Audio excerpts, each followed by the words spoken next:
Breaking news. Sribhumi जिले का महिषासन railway station, जहां रेल नहीं उम्मीदें रुक गई हैं। करीब 40 गांवों के लोगों के लिए यही स्टेशन था जीवन की एकमात्र लाइफलाइन। हर दिन सुबह और शाम 2 बार आने वाली ट्रेनें उनका सहारा थीं। रोजगार, शिक्षा और जरूरतों के सफर की एकमात्र कड़ी। लेकिन कोरोना के बाद से बदला समय और थम गई ट्रेनें। अब लोगों को दूर दराज तक पैदल जाना पड़ता है। बीमारों को अस्पताल तक पहुंचाना मुश्किल हो गया है। बच्चे स्कूल छोड़ने को मजबूर हैं। स्थानीय लोगों की आंखों में चिंता साफ झलकती है। एक बुजुर्ग ने भावुक होते हुए कहा, रेल ही हमारा रास्ता थी, अब सब कुछ थम गया है। सरकार से गुहार है, समय बदला है, हालात सुधरें, फिर से पटरी पर लौटे जिंदगी की ये रेल।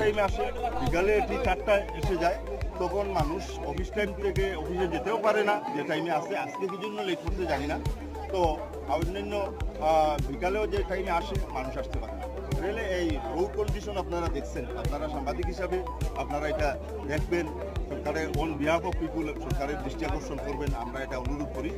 তো এখন আমাদের স্পেসিফিক্যালি ডিমান্ড হলো সকালে কোভিড-19-এর আগে যেভাবে ট্রেনটি সকালে 1 ঘন্টা এখানে থেমে আবার যেত, তখন সেই ট্রেনে আমরা অফিস আদালত করতে পারতাম। সেভাবে প্রত্যেক দিন সপ্তাহে 7 দিন, আর বিকালে সেটি 6:30 ছেড়ে আসতো, আর এখানে আধা ঘন্টা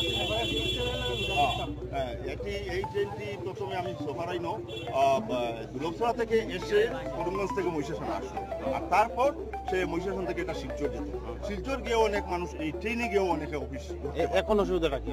এখন মাত্র 3 দিন ওটি চলছে, একদিন সকালে একদিন বিকালে, এভাবে টোটালি ইরেগুলার।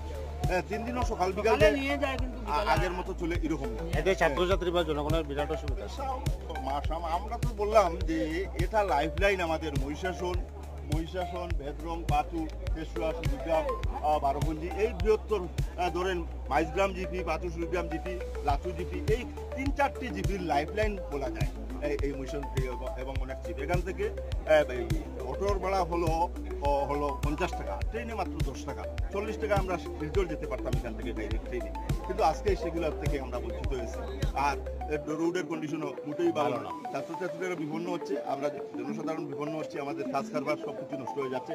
সকালে এখানে মার্কেট বসতো, সবজি ইত্যাদি, এখানে আমরা বেচা বিক্রি করে মানুষও মানে অনেক স্বাবলম্বিতা রক্ষা হতো। তো এগুলোর থেকে আমরা বঞ্চিত হচ্ছি। তাই আপনাদের এই গণমাধ্যমের মাধ্যমে আমরা সরকারের কাছে আমরা জোরালো দাবি জানাচ্ছি, যাতে করে অবিলম্বে আমাদের পূর্বের মতো সকাল বিকাল এবং